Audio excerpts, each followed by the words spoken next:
ક્રિપ્ટોકરન્સીના નામે છેતરપિંડી આચરનાર એક આરોપીની સાયબર સેલે ધરપકડ કરી લીધી છે.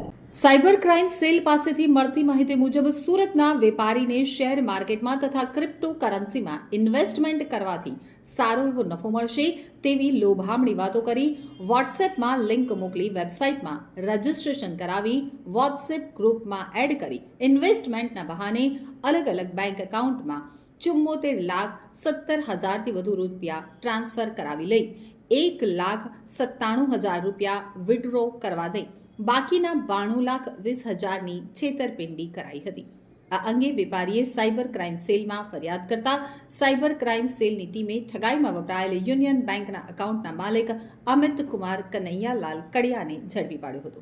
તો આ બેંક એકાઉન્ટ પર સમગ્ર ભારતમાં એનસીસીઆરપી પોર્ટલ ઉપર 23 જેટલી ફરિયાદો થઈ છે.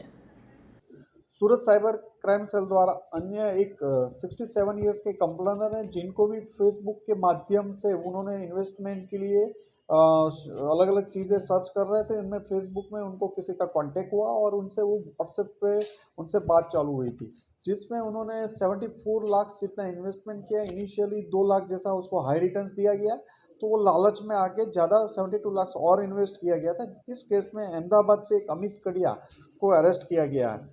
इस जो अकाउंट इनसे बरामद हुए हैं उनसे भी एनसीसीआरपी पोर्टल पर 23 से ज़्यादा कंप्लेन है और 1 करोड़ के करीब इस पर जो इन्वेस्टमेंट फ्रॉड की कंप्लेन है रजिस्टर है इनके खिलाफ.